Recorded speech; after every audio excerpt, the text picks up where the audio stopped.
The pattern that turns a man into just another one. In the 15th and early 16th century, a Florentine diplomat moved through some of the most dangerous courts in Europe. He stood in rooms where kings calculated wars with quiet voices. He watched generals gamble entire cities on instinct. He observed popes who spoke of salvation while maneuvering for power. His name was Niccolo Machiavelli. Most people remember him for one book, The Prince, and reduce his work to a caricature about manipulation and cold ambition. But Machiavelli was not a theorist inventing ideas from a desk. He was a field observer of human behavior under pressure. He studied power where it was raw, unstable, and often lethal. And in that observation, he noticed something few scholars like to discuss. He did not only study rulers, he studied those who studied rulers. In Renaissance Florence, particularly during the height of its political volatility, there existed a class of women far more sophisticated than modern assumptions allow. These were not merely prostitutes in the simplistic sense of the word. Many were educated courtesans. They spoke Latin. They played instruments. They understood philosophy, politics, rhetoric.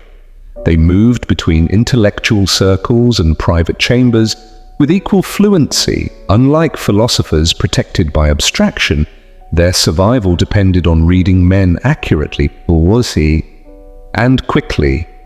They could not afford romantic illusions, they could not afford misjudgments, they could not afford to misunderstand who stood before them. Within minutes they had to assess, does this man truly control himself? Does he possess power, or does he merely imitate it? Will he honor his word? Will he attempt to renegotiate from false superiority once the moment shifts? Their livelihood depended on precision. And Machiavelli understood something profound. Those who survive by reading human nature without illusion often see truths that official moral systems refuse to articulate. What he discovered unsettled him. He did not find two categories of men to date: the dominant and the dominated. He found a pattern that repeated with disturbing consistency. Men of different wealth, different appearance, different backgrounds, different intelligence, yet within minutes of entering certain social dynamics, many of them became the same. Legible, predictable, manageable.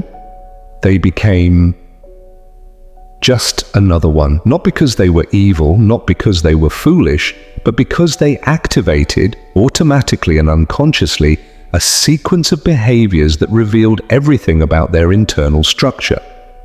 Today, we dissect that pattern, not to condemn, not to romanticize, but to ensure you never operate from it unconsciously.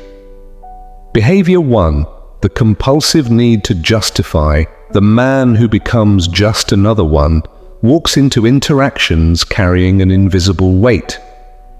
He feels the need to prove something, that he is more successful than he appears, more intelligent than assumed, more complex than visible, more valuable than initially perceived. This inner pressure produces a specific external behavior. He talks too much. He explains too much. He offers information no one requested. He builds a case for himself as if standing before a jury.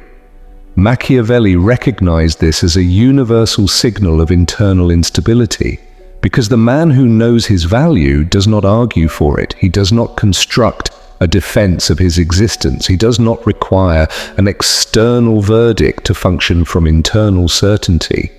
Compulsive justification is always a subtle request. Please confirm that I am enough. But the moment you ask for permission to exist confidently, you surrender the frame of power. And once that frame is surrendered, the interaction is no longer neutral. It becomes evaluative. The one who needs approval is already reacting.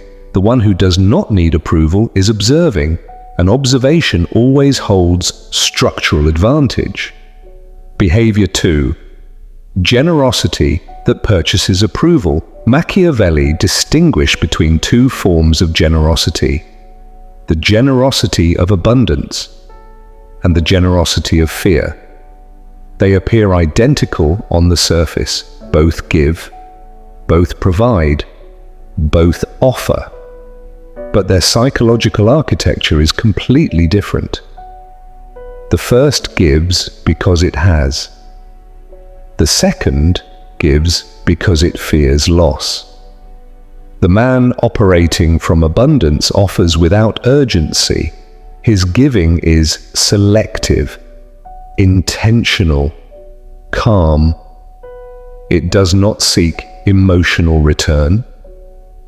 The man operating from fear gives preemptively. He over-offers. He anticipates needs that were never expressed. He fills silences with resources. He increases investment at the first sign of uncertainty. Why? Because internally he believes that without this added value, he is replaceable. This inversion is critical. Outwardly, he appears powerful. He is the provider. Internally, he is dependent. He fears withdrawal of interest. Courtesans in Renaissance Florence could identify this pattern within an hour. The man who gives from fear always gives slightly too much, and in that excess, he reveals what he attempts to hide. Without these external contributions, he doubts his intrinsic worth. The result? Respect diminishes, because real power does not negotiate its own relevance. Behavior 3. Converting signals into certainty. Perhaps the most common and most destructive pattern Machiavelli observed was this: the transformation of ambiguous signals into imagined guarantees. A smile becomes a promise. A pleasant conversation becomes a special connection. A quick reply becomes proof of exclusive interest. The man hungry for validation does not read reality. He projects onto reality. He interprets through desire. And then he escalates behavior based on that projection. He invests emotionally before evidence exists. He behaves as if something has been secured that has not. This reveals scarcity, because scarcity magnifies possibility into urgency. If I don't secure this now, I may lose it forever. This emotional amplification distorts judgment. It compresses time. It accelerates attachment. It creates imbalance. The man operating from abundance does something radically different. He observes. He evaluates. He waits for patterns, not moments. He does not emotionally commit to potential. He commits to demonstrated consistency. That patience is not passivity. It is structural control. And unpredictability is one of the few defenses against manipulation. Behavior 4. The inability to sustain mystery. In political terms, Machiavelli wrote about this extensively. A prince who reveals all plans loses strategic advantage. Surprise requires partial concealment. But the principle extends beyond politics. The man who becomes just another one reveals himself entirely, too quickly. He shares insecurities unprompted. He narrates traumas prematurely. He explains motivations before they are questioned. He announces goals before they are executed. He confuses immediate vulnerability with depth, but human attention is drawn toward incompleteness. Curiosity requires space. When everything is exposed at once, there is no tension, no psychological pull, no incentive for continued observation. Mystery is not deception, it is pacing. It is allowing discovery to occur gradually. The man who over-reveals removes the other person's need to invest attention. And attention is the currency of attraction, influence, and social gravity. Without tension, there is no sustained interest. Without sustained interest, there is no influence. Behavior 5. Reaction to indifference. This was, according to Machiavelli's broader observations, the definitive indicator. How does a man respond to rejection or indifference? The man with internal sovereignty remains stable. He does not escalate, he does not overcorrect, he does not suddenly intensify charm, he does not withdraw theatrically, he continues being who he is, because his identity is not contingent upon the outcome of this interaction. The man who becomes just another one reacts in one of two predictable ways: escalation or dramatic retreat. Escalation looks like trying harder, offering more, pressing subtly for clarity. Retreat looks like calculated silence designed to trigger concern. Both behaviors reveal the same truth. The outcome matters too much, and when something matters too much, it becomes a lever. Manipulators rarely create desire, they exploit fear of loss. When your fear of loss is visible, your behavior becomes steerable. The man who has resolved his relationship with loss cannot be steered through that mechanism, and that makes him structurally difficult to control. The structural cause. Why are these patterns so common? Machiavelli's conclusion was not moral, it was structural. From childhood, men are trained to measure themselves through approval. School rewards the answer the teacher wants.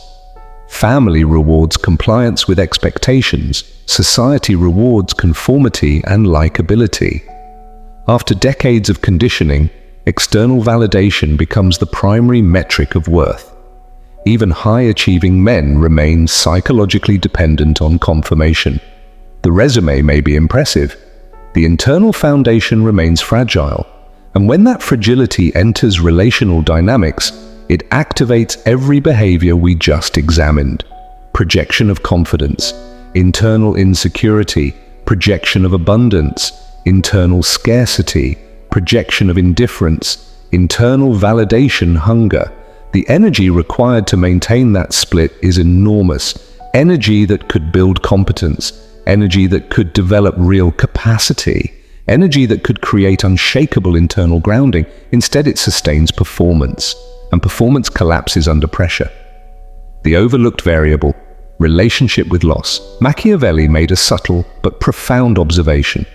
The men who never became just another one shared one characteristic unrelated to wealth, looks, or status. They did not fear loss in the same way, not because they were indifferent, but because they evaluated loss accurately. The average man, when facing potential loss, enters emotional alarm. The object of desire inflates in value. The urgency intensifies, decision-making distorts. He says what he would not say calmly. He commits where he would hesitate rationally. He escalates where he would observe patiently. The man who is reconciled with loss does not amplify its emotional weight. He calculates cost without magnification. And because he does not operate from alarm, he remains unpredictable. Manipulation fails when fear fails, and fear fails when loss is not catastrophic. The architecture of the man who cannot be managed. In part 1, we dissected the pattern. We identified the behaviors that quietly convert a man into someone predictable, legible, replaceable. Now we move deeper, because recognizing the pattern is not transformation. Understanding weakness does not eliminate it. The real question is this: how does a man stop being structurally manageable? Not perform confidence, not imitate dominance, not memorize techniques, but fundamentally change the internal mechanism that produces those behaviors. To answer that, we return briefly to Niccolo Machiavelli, not the caricatured villain often associated with the prince, but the field observer of unstable human systems. Because Machiavelli's most dangerous insight was not about manipulating others, it was about how easily men manipulate themselves. The first layer, self-manipulation. Most men believe manipulation is something external, a tactic used by narcissists, a weapon used by tyrants, a strategy deployed in politics. But Machiavelli observed something more unsettling. The most effective manipulation often comes from within. It is the internal voice that whispers, "You need this. You cannot afford to lose this. If this doesn't work, it means something about you." That voice inflates stakes. It magnifies consequences. It transforms preference into necessity.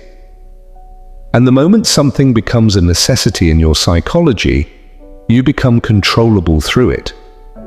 If you need admiration, you can be steered by approval. If you need validation, you can be steered by withdrawal. If you need certainty, you can be steered by ambiguity.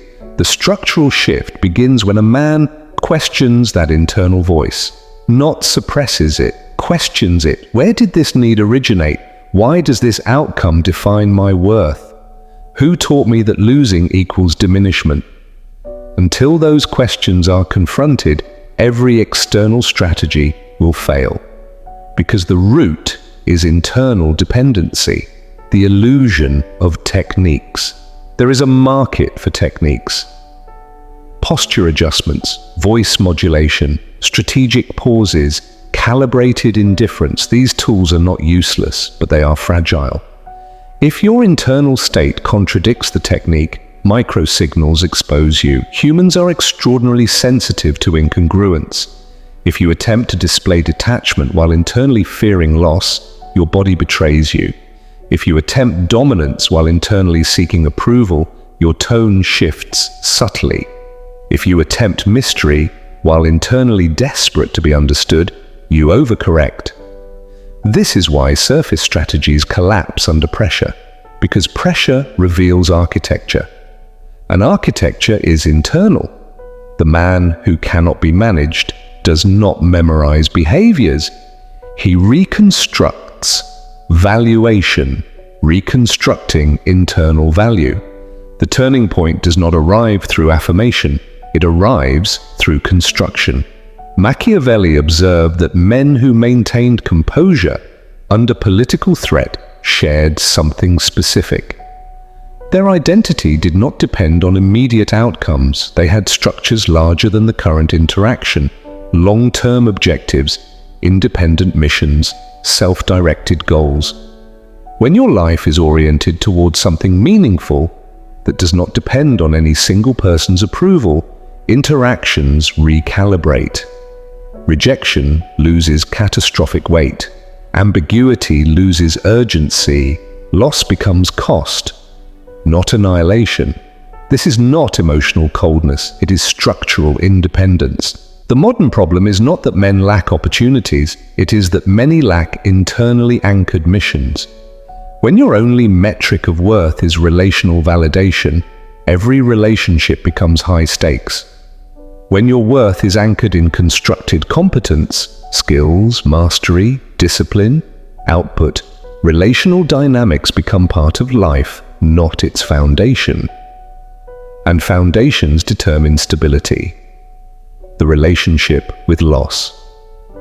This variable deserves deeper examination. Loss is inevitable.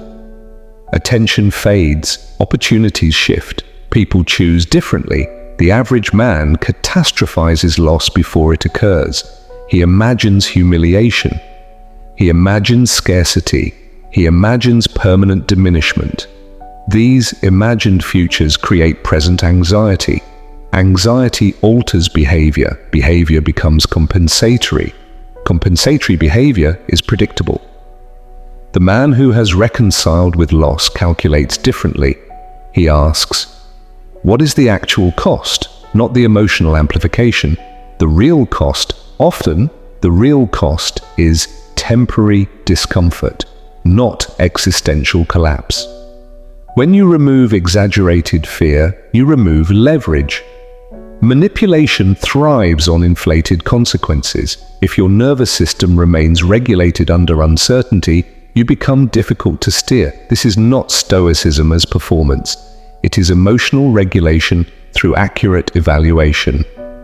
The shadow dimension. There is another layer, one Machiavelli did not articulate in modern psychological language, but clearly understood through observation. Every man has traits he suppresses: aggression, ambition, competitiveness, selfishness, desire for dominance. When these traits are denied entirely, they do not disappear, they distort. The man who suppresses assertiveness becomes passive-aggressive. The man who suppresses ambition becomes resentful. The man who suppresses competitive instinct becomes quietly envious. Integrated power is calm. Repressed power leaks. Courtesans of Renaissance Florence and modern social strategists alike identify leaks quickly, because inconsistency reveals internal fragmentation. The man who cannot be managed is not devoid of intensity. He has integrated it. He can be warm without being needy, assertive without being hostile, detached without being indifferent. Integration eliminates volatility, and volatility is exploitable. Silence as strength. One overlooked trait among men who resisted manipulation was restraint. They did not rush to fill silence. They did not rush to clarify ambiguity. They did not rush to secure reassurance. Silence unsettles those who rely on reaction. If someone attempts to provoke insecurity and you remain stable, the dynamic shifts. The person attempting influence loses data. Reaction provides data. Overreaction provides strategy. Measured response removes leverage. This is not about emotional suppression. It is about pacing. Responding after evaluation, not during activation. Building structural immunity. Let's make this practical. If you want to become structurally unmanageable, develop competence outside of validation. Build skills that exist independent of praise. Physical strength, intellectual mastery, financial literacy, creative output. Competence produces internal gravity. Delay emotional investment. Observe patterns before escalating attachment. Time reveals truth faster than intensity. Regulate nervous system responses. When you feel urgency, pause. Urgency is often fear disguised as opportunity. Accept replaceability. This is counterintuitive. When you accept that you are replaceable in certain contexts, desperation dissolves. Ironically, this increases presence. Detach outcome from identity. Failure in one interaction does not define structural worth. These are not tricks. They are internal recalibrations. Influence without force. Here is the paradox. When a man stops trying to secure approval, approval increases. When he stops over-investing, interest stabilizes. When he stops reacting to indifference, attention recalibrates.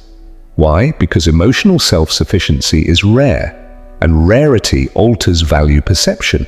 Machiavelli understood this in political contexts. Rulers who were not easily provoked were harder to destabilize. Men who are not easily destabilized are harder to control. And difficulty to control increases perceived power. The final distinction. There are two categories of men in high-pressure environments: not dominant and submissive, not wealthy and poor, but regulated and reactive. Reactive men escalate under uncertainty. Regulated men evaluate under uncertainty. Reactive men seek reassurance.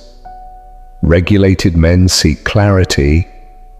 Reactive men magnify loss. Regulated men calculate loss, and calculation always outperforms panic. The end of naivety. This is not about becoming cold. It is not about detaching from emotion. It is about detaching identity from outcome.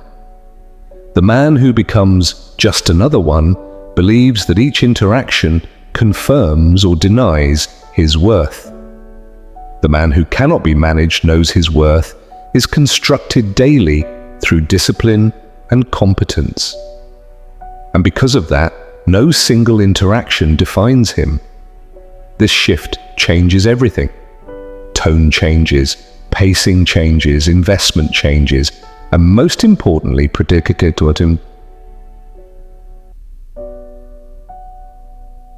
predictability decreases. When you are not desperate for validation, you are not predictable. When you are not predictable, you are not steerable. And when you are not steerable, influence reverses. Machiavelli studied kings, generals, tyrants, and courtesans. But the most important territory he mapped was internal. Power begins within valuation, control begins within fear. Freedom begins when neither governs you unconsciously. The question is not whether manipulation exists, it always has. The question is whether your internal architecture provides an entry point, because if it does, the world will eventually find it. And if it does not, you move differently. Not louder, not harsher, just structurally independent, and that independence is the beginning of real power. Beyond strategy, the discipline of inner sovereignty. In the previous sections, we examined the pattern that turns a man into someone predictable, and the structural reconstruction required to escape it. Now we go further, because understanding power is one level, becoming internally sovereign is another. And sovereignty is not intensity, it is not aggression, it is not emotional numbness, it is alignment. Now, to understand this fully, we return once more to Niccolo Machiavelli, not as the mythologized author of The Prince, but as a strategist who understood that power without internal order collapses under pressure. The hidden cost of performance. Many men escape obvious neediness only to replace it with performance. They become controlled in posture, measured in speech, deliberate in silence, but internally nothing has changed. They are still waiting, still monitoring, still hoping for confirmation. Performance is fragile. It requires maintenance. It requires constant awareness of impression. And impression management consumes cognitive energy. The sovereign man does not manage impressions obsessively. He manages alignment. Alignment means this: what I say matches what I believe. What I believe matches what I act on. What I act on matches what I value. There is no internal negotiation between identity and behavior. When alignment exists, tension decreases. When tension decreases, reactions slow. When reactions slow, influence increases. Because calm perception is rare. Why most men stay reactive? Reactivity feels natural because it is conditioned early. From childhood, boys are rewarded for pleasing authority figures, avoiding conflict, winning approval through performance. Approval becomes currency, but the cost of that currency is dependency. Dependency creates fear. Fear creates urgency. Urgency creates poor decisions. This is why a man can be intelligent, capable, and successful, yet destabilized by relational ambiguity. The destabilization is not about the person in front of him. It is about the internal belief that his value is at stake. Until that belief dissolves, sovereignty is impossible. The discipline of emotional neutrality. Neutrality is misunderstood. It is not coldness. It is not passivity. It is not apathy. Neutrality is the ability to experience emotion without surrendering decision-making to it. When praise arrives, neutrality prevents inflation. When rejection arrives, neutrality prevents collapse. Both praise and rejection distort perception when exaggerated. The sovereign man treats both as data. Data is processed, not absorbed as identity. This discipline changes pacing. You no longer rush to secure highs, you no longer panic at lows, you operate from baseline. And baseline stability is intimidating, not because it is loud, but because it cannot be easily shaken. The economics of attention. Attention is the invisible currency of human interaction. Most men overspend it. They focus excessively, invest prematurely, reveal unnecessarily. But attention, like capital, increases in value when allocated selectively.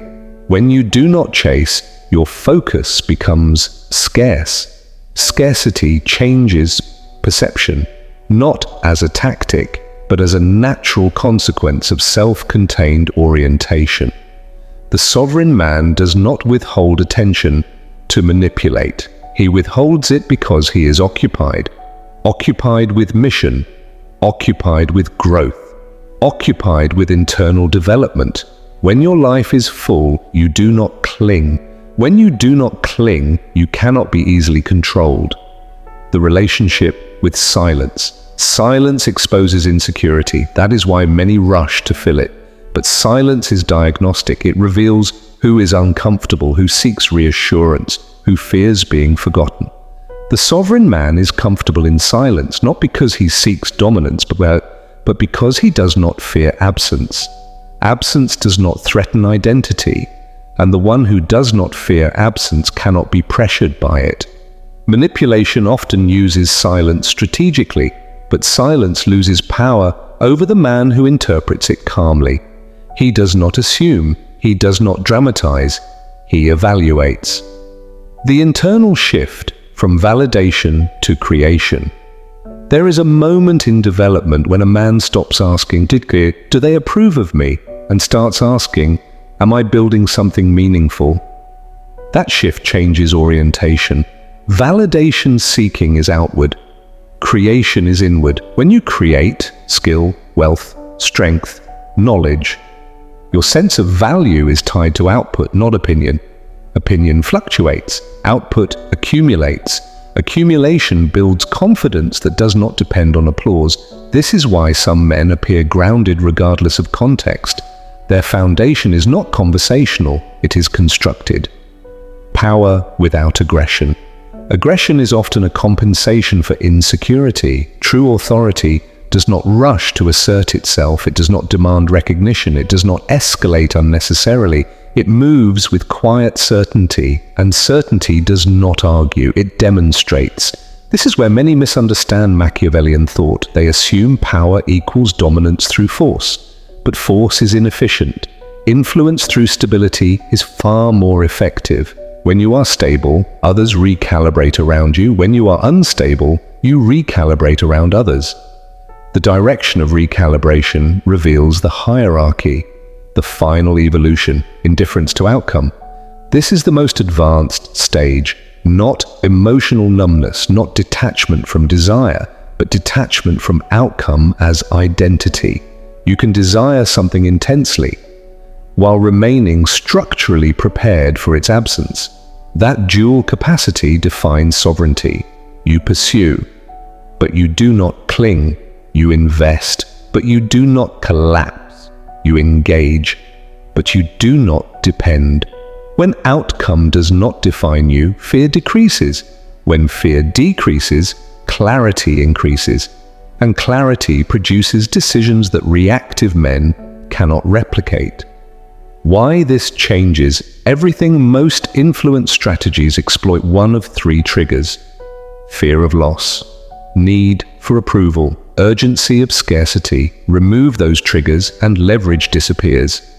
Without leverage, external control weakens. Without external control, internal freedom expands. This is not about becoming untouchable. It is about becoming internally anchored. Anchored men move differently.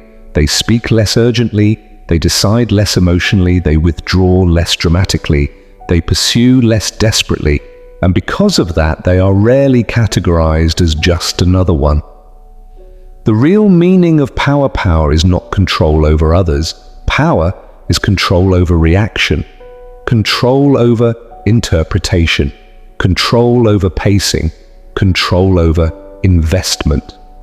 When reaction is self-governed, influence becomes optional, not necessary, and optional influence is the only kind that is stable. The end of predictability. Predictability is the doorway to manipulation. If your patterns are driven by validation hunger, they are easy to map. If your patterns are driven by internal alignment, they are harder to anticipate. The sovereign man is not chaotic. He is principled. Principles create consistency. But emotional neutrality creates unpredictability in reaction. And that combination, consistent values, measured response, produces structural independence. Closing reflection. Machiavelli observed courts, rulers, generals, and courtesans. but his most valuable insights were never about conquest. They were about perception, about understanding how easily men reveal themselves and how rarely they examine the mechanism behind that revelation. The man who becomes just another one is not weak. He is unaware of his need for validation, unaware of his fear of loss, unaware of how urgency exposes dependency. Awareness is the first break, construction is the second, discipline is the third, and sovereignty is the result. Not loud, not theatrical, not desperate, just steady. And steadiness in a reactive world is rare enough to be powerful. This is where strategy ends and character begins.